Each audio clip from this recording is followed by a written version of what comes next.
out of office. The original plan, and you'll love this, was me doing a live, yes, a surprise live right from the local metro parks. And good heavens, what's happening instead? Well, it's raining. As a matter of fact, I'm going to have to shut my sunroof here because, once again, you just can't make these things up. So I'm going to stop the drizzle from drizzling into the car and go live right from here. Can you believe it? But hey, such is life. The world is an imperfect place. So thank you for joining me here at the Economic Report. It's Brian, and today we are talking about Donald Trump's approval rating, and I think it's kind of an interesting space to be, in part because the approval rating of the president has basically steadied out. What we've seen prior to this is we've seen ups and downs in approval ratings, but sure enough, all of a sudden we're seeing a little bit of a leveling off, which means there is no more erosion in approval ratings, and that matters, and it matters very much. We know that Trump has had a number of things thrown at him. I think that's part of the office of presidency. The fact that somebody always is trying to sling some mud at you. It's a tough job. It's a very, very difficult job, and maybe, I guess you call it the highest form of public service there is, right? The presidency of the United States. But I also want to be super mindful that, as citizens of this country and people throughout the Anglosphere, English-speaking peoples of the world, it is the ultimate. It's the ultimate form of public service, right? That you have, for whatever reasons, gone ahead and love of country. You've gone the extra mile to serve your country, and create a better country, right? That's kind of what the expectation is, and every single president has a vision of what things are supposed to be. So I think it's a very, very powerful place to be. It's a powerful narrative. And of course, no matter who's in the White House, we owe that person respect. Not necessarily because you like their politics, heaven's sakes, no, but instead you have the person who's in the White House. It was elected by your people, your fellow citizens, like them or not.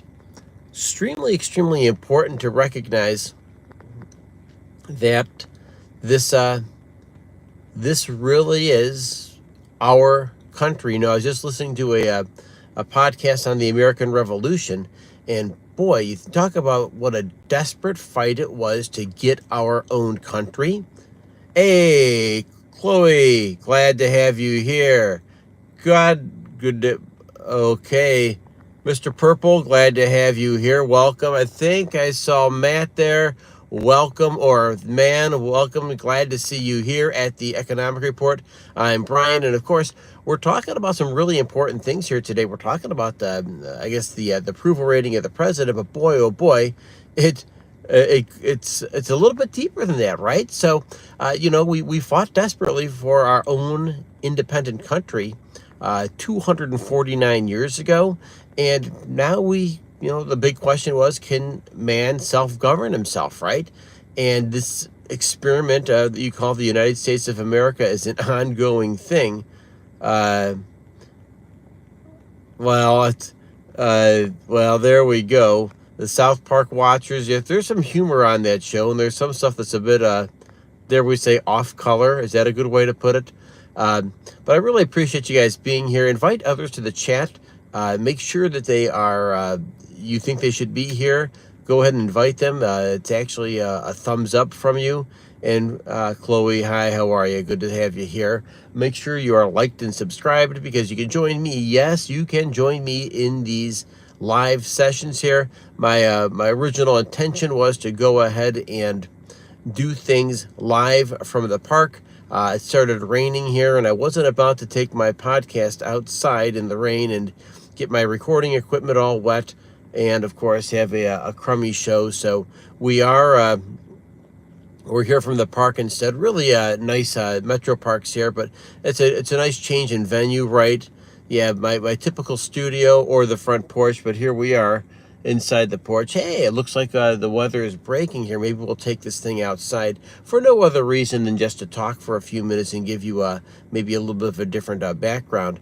But I'm Brian here at the Economic Report, and of course we're talking about the things that matter and matter very much, right? And of course that is the person who occupies the White House. And I want to remind maybe every viewer that whoever is inside of the White House, that building is on loan from the American people to whoever's in the White House. That's a really super important thing to keep in mind, because at the end of the day, the presidency, Congress, the Supreme Court, that all belongs to the people. We may have people who serve in those positions, but people come and people go. We know that.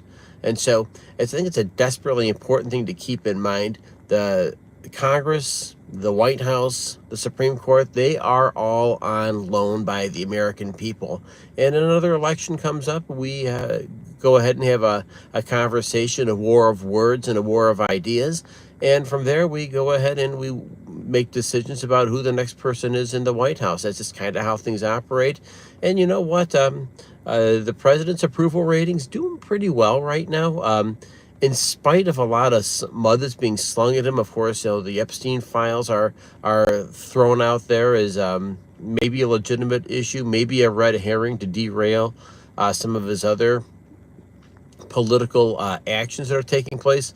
That's really, really an important thing to take into consideration, that people are always kind of distract or detract from what the president's cabinet is trying to get done, and of course what his platform is, latest initiatives. And I just listened to a speech the other day, and boy, it sounds like some pretty powerful things here about making America number one, making America, of course, a place where people are doing business, lots of money coming into the United States, and investments. This tariff things, of course, nobody likes the rhetoric, nobody likes the higher prices, but I think people do like, maybe most importantly, the idea of the country moving in the right direction, right?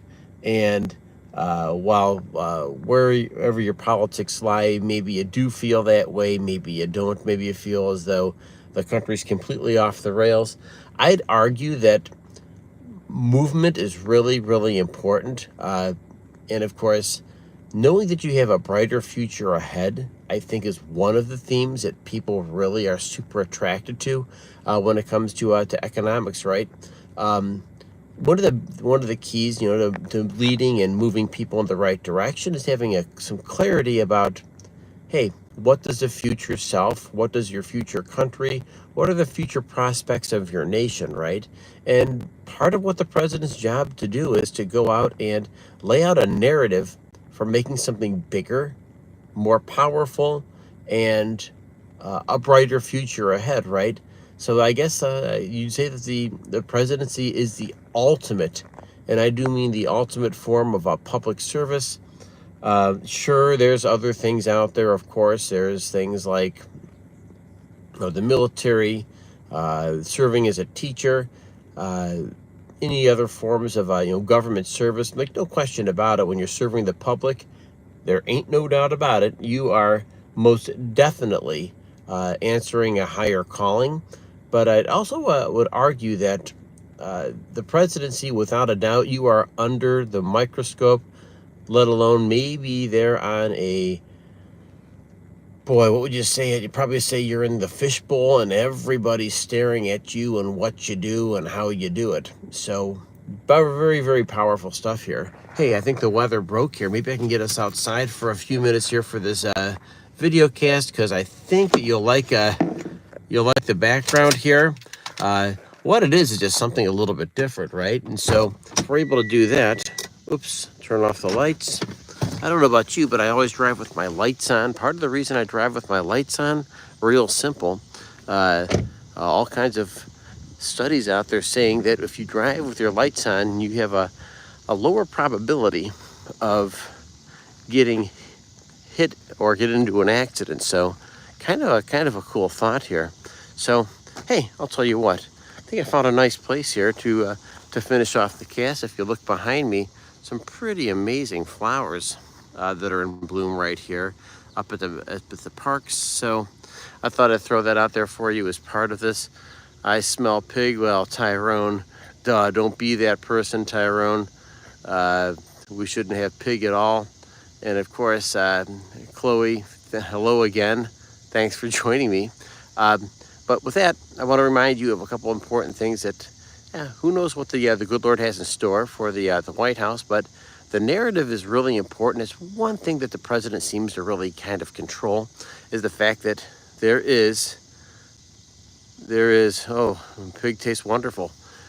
So with that, just a couple of things to keep in mind. It's an important job, an important narrative.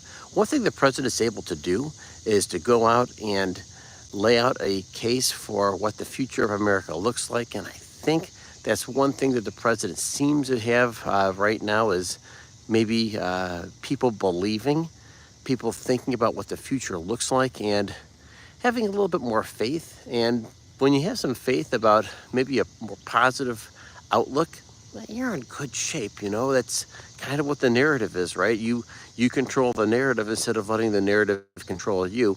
Really important thing here, because I think every single one of us are in the same boat. We leave the house in the morning and we go out and we make our impact on the world around us, and we control our narrative, right? What your attitude is, what your actions are, and of course, what kind of impact you want to make on a daily basis. And the vast majority of people, at least the people who listen to this channel and join us in the regular long form videos, not to mention the lives, they're the kind of people who want to make a positive impact on the world around them. So that's kind of where we are, and that's kind of where we thought about. And if you can handle the rhetoric from the president right now, well then, yeah, you're doing a great job. But I'm here to say that there's a lot going on out there. Gerald, glad to have you here, pal. Thank you very much. Thank you for liking and subscribing, Gerald, because you are amazing, and you're the kind of people that make this channel work. We're here on a regular basis. This is my probably final live this week. I'm Friday at 10 o'clock in the morning. These are the summer hours, of course, and summer hours seem to be working pretty well. Of course, we'll probably do a pivot once summer is over and we are back to the regular schedule. We'll probably be doing something a little bit later in the day, but up and through August, we'll keep on doing our summer lives, because this is kind of the summer hour narrative, and it seems to be working really well. Hey, I'm glad to have you here. I'm glad you've liked and followed this podcast or the video casts. Please continue to have your likes there. Once again, I am live from the Metro Parks, and some pretty amazing scenery out here. It stopped raining for a minute, so I was able to get out of the car and lead you, just for a quick outdoor look-see at what it looks like out here on a Friday afternoon in 2025. So my name is Brian. Thanks for joining me. Make sure you're liked and subscribed, because your thoughts do matter. Make sure you are going ahead leaving comments, and most of all, folks, I want to remind you the biggest battle you fight is the one between your ears. Healthy actions, healthy thoughts, and healthy attitudes can take you real far in life. Until then, I'll catch you next episode. Thanks for joining me, and I will catch you real soon. Have a great day, and don't forget to be awesome. Take care.